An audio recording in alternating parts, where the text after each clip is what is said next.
वालेकुम dear students. जैसा कि लास्ट लेक्चर में हम जो बात कर रहे थे वो क्लासिफिकेशन ऑफ कार्बोहाइड्रेट्स पे बात कर रहे थे और हमने वहाँ पर ये बात भी सीखी थी कि हमने हर उस कंपाउंड को कार्बोहाइड्रेट का नाम दे दिया था कि जिस कंपाउंड में कार्बन हाइड्रोजन ऑक्सीजन मौजूद हों। मेजॉरिटी ऑफ कंपाउंड्स के जिसमें कार्बन हाइड्रोजन और ऑक्सीजन मौजूद हों हम उनको कार्बोहाइड्रेट्स कह सकते हैं। ठीक है जी। हमने लास्ट लेक्चर में उसकी क्लासिफिकेशन पे भी बात की कि हमने कहा कि जो कार्बोहाइड्रेट्स है इसको हम तीन बड़ी क्लासेस में, तीन बड़े ग्रुप्स में तकसीम कर सकते हैं। एक को हमने कहा मोनोसैकेराइड, एक को हमने कहा ओलिगोसैकेराइड। मैंने ये भी बताया कि मोनोसैकेराइड को सिंपल कार्बोहाइड्रेट्स कहेंगे, इसको थोड़ा कॉम्प्लेक्स कहेंगे, इसको मज़ीद कॉम्प्लेक्स कार्बोहाइड्रेट कहेंगे। अब सिंपल और कॉम्प्लेक्स किस बुनियाद पे मैंने कहा था? उनके नंबर ऑफ़ कार्बन एटम्स की बुनियाद पे कहा था। ये सारी चीज़ें हमने लास्ट लेक्चर में डिस्कस की थी। लेकिन आज का जो टॉपिक है हमारा डिस्कशन का कि जिस पे हम डिस्कस करेंगे वो बेसिकली क्या है? मोनोसैकेराइड्स का टॉपिक है। हम ये देखेंगे कि जो मोनोसैकेराइड्स है ये बेसिकली क्या होते हैं। जैसे कि इसके इंट्रोडक्शन में मैंने ऑलरेडी आपको ये बता दिया है कि जो मोनोसैकेराइड्स हैं ये बेसिकली क्या होंगे? सिंपलेस्ट कार्बोहाइड्रेट्स होंगे। ठीक है जी। अब सिंपलेस्ट कार्बोहाइड्रेट्स हम इसको क्यों कह रहे हैं? On the basis of their number of carbon atom. Carbon atoms की तादाद की बुनियाद पर हम कुछ कार्बोहाइड्रेट्स को क्या नाम दे देते हैं? मोनोसैकेराइड्स का नाम दे देते हैं। ठीक है जी। अब अगर ये जो कार्बोहाइड्रेट है अगर ये सिंपलेस्ट कार्बोहाइड्रेट्स है तो इसका मतलब ये होगा कि इसमें जो कार्बन की तादाद होगी वो बिल्कुल क्या होगी? थोड़ी होगी। सो मोनोसैकेराइड्स बेसिकली वो कार्बोहाइड्रेट्स होंगे कि जिनमें जो कार्बन की तादाद है वो क्या हो? थोड़ी हो। ठीक है जी। अब अगर थोड़ी से क्या मुराद है हम कि कोई भी कार्बोहाइड्रेट के जिसमें कार्बन की तादाद 3 से लेकर 7 तक हो, कि कोई भी ऐसा कार्बोहाइड्रेट कि जिसमें जो नंबर ऑफ़ कार्बन एटम्स हैं या तो वो 3 हो या फिर 4 हो जाए या फिर 5 हो जाए या फिर 6 हो जाए या फिर 7 हो जाए। सो कोई भी कार्बोहाइड्रेट के जिसके अंदर कार्बन्स के एटम्स की तादाद 3 से लेकर 7 हो तो उसको हम क्या कहेंगे? क्या है? मोनोसैकेराइड की फैमिली से बिलोंग करेगा। ठीक है जी। सो मोनोसैकेराइड बेसिकली उन कार्बोहाइड्रेट्स का एक ग्रुप होगा कि जिस कार्बोहाइड्रेट्स के अंदर कार्बन की तादाद या तो फिर 3 हो सकती है या फिर 4 हो सकती है या फिर 5 या फिर 6 या फिर 7 हो सकती है। सो 3 से लेके 7 तक जो कार्बन की तादाद होगी किसी कंपाउंड में तो उस कंपाउंड को हम क्या कहेंगे? क्या है? बेसिकली मोनोसैकेराइड है। ठीक है जी। इसके बाद हम चलते हैं इसकी नेमिंग की तरफ कि कोई भी ऐसा कार्बोहाइड्रेट के जिसमें कोई भी ऐसा मोनोसैकेराइड कि जिसमें कार्बन की तादाद 3 हो तो उसको हम क्या नाम देंगे? ट्राइओसिस। ट्राई का मतलब ही क्या है? 3। अब जिसमें 4 कार्बन की तादाद होगी उसको हम टेट्रोसिस का नाम देंगे। सो वो मोनोसैकेराइड के जिसमें कार्बन की तादाद कितनी हो जाए? 4 हो जाए उसको हम क्या नाम देंगे? टेट्रोसिस का नाम देंगे। जिसमें 5 हो जाए उसको पेंटोसिस का नाम दे देंगे, हेक्सोसिस का, और इसी तरह हेप्टोसिस का नाम देंगे। सो ये होगी उनकी नेमिंग। ठीक है। अब इसके बाद हम तो इसकी थोड़ी सी एग्जांपल्स देख लेते हैं कि जो आपकी बुक में मेंशन करता है। आपकी बुक में इसकी 2 एग्जांपल्स को वो मेंशन करता है। जो सबसे एक एग्जांपल, वो दोनों एग्जांपल्स हैं वो 3-3 कार्बन वाली हैं। मैं सबसे पहले उसको यहाँ पे ड्रा कर लेता हूँ। वो कौन कौन सी है? 3 कार्बन है मेरे पास।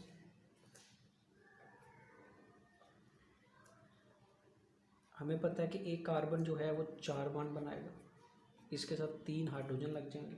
जो नंबर 2 कार्बन है इसके पास एक ऑक्सीजन है, साथ एक क्या है? H है। इधर क्या है? H है। इसके पास बेसिकली क्या है? CH2OH। एक हम दूसरा कार्बन बना लेते हैं स्ट्रक्चर। इसमें भी 3 कार्बन है। इसमें ये क्या बनाएगा? Double bond oxygen. इसमें क्या होगा? CH2OH है। इसमें क्या है? CH2OH है। अब ये बेसिकली हमारे पास 3-3 कार्बन वाले क्या है? मोनोसैकेराइड। मैं इनको मोनोसैकेराइड क्यों कह रहा हूँ? क्योंकि इनमें जो कार्बन की तादाद है वो कितनी है? 3 है। अगर ये 7 तक भी होती तो फिर भी इसको मैं क्या कहता हूँ? मोनोसैकेराइड। क्योंकि हमने आपको पढ़ा है कि जो कार्बोहाइड्रेट के जिसमें कार्बन की तादाद 3 से 7 हो वो मोनोसैकेराइड होगा। ठीक है जी। अभी 2 बेसिकली मैंने क्या बनाए? दोनों के दोनों मैंने क्या बनाए? मोनोसैकेराइड्स बनाए हैं। ठीक है जी। अब इन मोनोसैकेराइड्स को हम नाम किस बेस पे दे रहे हैं? On the number of their carbon. हम इसको ट्रायोसिस कह सकते हैं। ये क्या है? ट्रायोसिस। ये भी क्या है? ट्रायोसिस। इस वाले ट्रायोसिस का हम नाम क्या? अच्छा, एक और चीज़ याद रखना कि जैसे हमने कार्बोहाइड्रेट्स का जब टॉपिक पढ़ रहे थे तो हमने वहाँ पे एक चीज़ डिस्कस की थी कि जो कार्बोहाइड्रेट्स हैं ये या तो अल्डिहाइडिक हो सकते हैं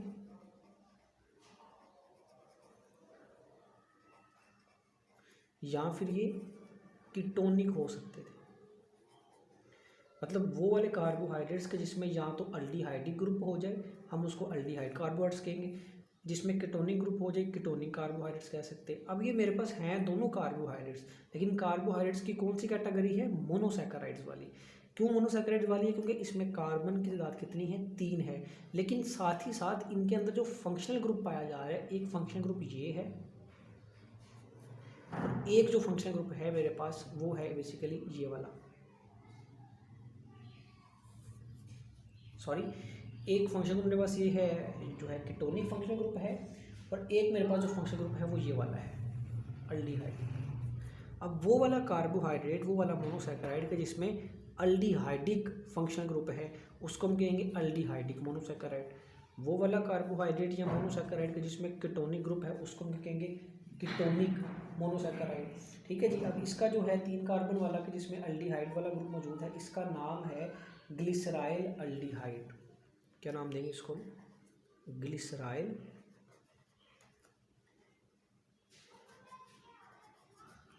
अल्डिहाइड। और इसको हम क्या नाम देंगे? इसको हम नाम देंगे डाईहाइड्रोक्सी एसीटोन, क्योंकि 2 हाइड्रोक्सिल हैं, सो डाईहाइड्रोक्सी एसीटोन। ठीक है जी। सो ये बेसिकली क्या है? 2 हमारे पास ट्रायोसिस हैं जो बेसिकली क्या है? मोनोसैकेराइड्स हैं। ये मोनोसैकेराइड की एग्जांपल होगी। इसके बाद हम चलते हैं इसकी फीचर्स की तरफ कि इनकी खसूसियात क्या हैं। तो सबसे पहले ये बात ये याद रखनी है कि ये बेसिकली क्या है? सिंपलेस्ट कार्बोहाइड्रेट्स हैं। ये बेसिकली क्या है? Simplest carbohydrates. नंबर 2 जो है ये टेस्ट में क्या है? स्वीट है। ठीक है, इनका जो टेस्ट है वो बेसिकली क्या है? स्वीट है। और नंबर 3 एक चीज़ आप याद रखिएगा कि इसको जो है हम हाइड्रोलाइज नहीं कर सकते। अब हाइड्रोलाइज का मतलब क्या है? किसमें? इनटू सिंपल शुगर, कि इनको हम सिंपल शुगर में हाइड्रोलाइज नहीं कर सकते। हाइड्रोलाइज का मतलब है तोड़ नहीं सकते आप, कन्वर्ट कर लेना किसी चीज़ को वाटर की मदद से, किसी चीज़ को तोड़ना हाइड्रोलाइज कहलाता है।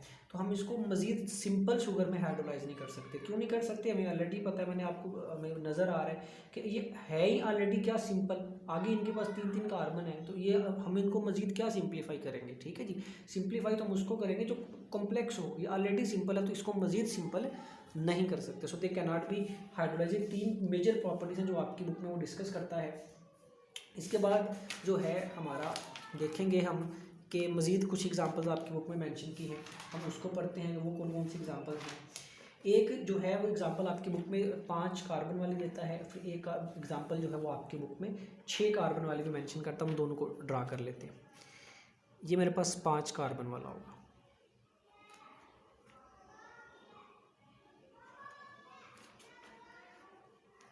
ठीक है जी। इसके ऊपर भी HO, इसके नीचे H2OH, फिर इसके ऊपर OH, इधर H, इसके ऊपर भी OH, इधर H, उसके ऊपर भी जो है इधर आएगा OH, इधर आएगा H। ठीक है जी। और जो 6 कार्बन वाला है,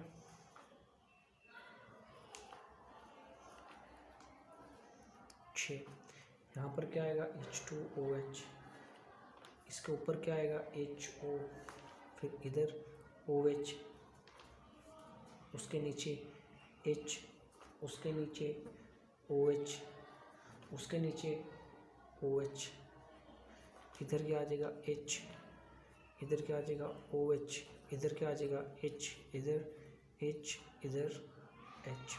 तो ये बेसिकली क्या है? 6 कार्बन है मेरे पास। 1 2 3 4 5 6। ये मेरे पास क्या है? 1 2 3 4 5 कार्बन। सो 5 कार्बन वाले को हम नाम दे रहे हैं, यहाँ पर वो नाम दे रहा है बुक में राइबोस। हम इसको पेंटोसिस भी कह सकते हैं क्योंकि 5 कार्बन है। 5 कार्बन वाले कंपाउंड को दूसरा नाम क्या देते हैं, राइबोस। ठीक है जी।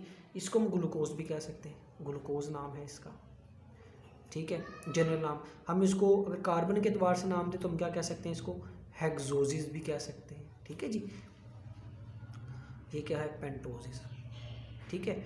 अच्छा, बेसिकली ये एग्जांपल वो मेंशन करता है। इसी एग्जांपल्स को मेंशन करने का ना सबसे इंपॉर्टेंट जो है मकसद जो है उसका एग्जांपल्स को मेंशन करने का इनकी, वो बेसिकली ये है कि ये बेसिकली सबसे ज़्यादा पाए जाने वाले क्या हैं, मोनोसैकेराइड है। इस दुनिया में सबसे ज़्यादा पाया जाने वाला जो मोनोसैकेराइड है वो बेसिकली कौन से है, राइबोसिस और ग्लूकोजिस। बेसिकली ग्लूकोज ये 5 कार्बन वाला कंपाउंड है जिसको हम राइबोस कह रहे हैं, 6 कार्बन वाला कंपाउंड है जो जिसको हम हेक्सोस कह रहे हैं। इसके बाद आपकी बुक में वो ग्लूकोज की इंपॉर्टेंस पे बात करते हैं कि ग्लूकोज जो है सबसे ज़्यादा पाया जाने वाला कंपाउंड है। सबसे पहले ये क्या है, इसकी जो अबंडेंस है वो क्या है, बहुत ज़्यादा है, जो हाई है।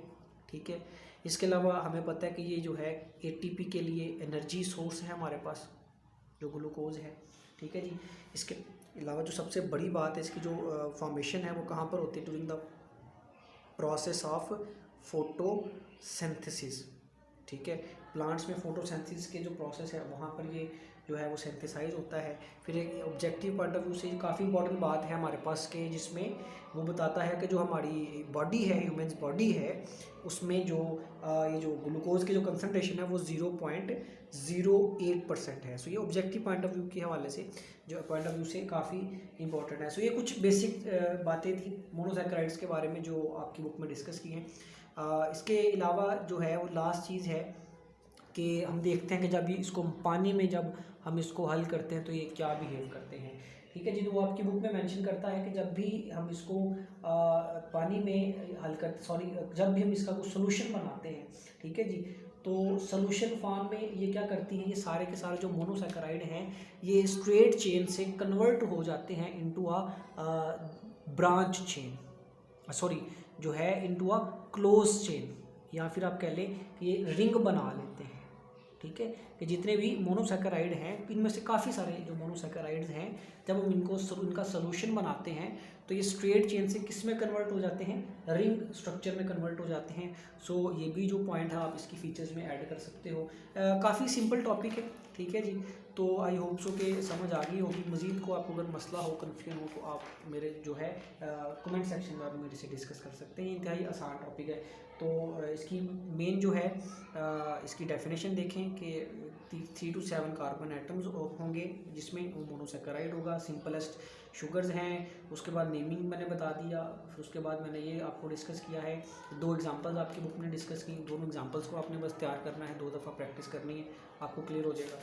उसके बाद जो है आपने जो 5 कार्बन वाली 6 कार्बन वाली एग्जांपल देता आपकी बुक में, आपने दोनों के स्ट्रक्चर को ड्रा करना है और ग्लूकोज की इंपॉर्टेंस पे बात कर देनी है। और फिर लास्ट में आपने क्या बात कर देनी है कि जो मोनोसैकेराइड है जब हम इसका सोल्यूशन बनाते हैं तो ये क्या करते हैं, रिंग स्ट्रक्चर में कन्वर्ट हो जाते हैं। सो ये कुछ बेसिक चीज़ें थी मोनोसैकेराइड के हवाले से।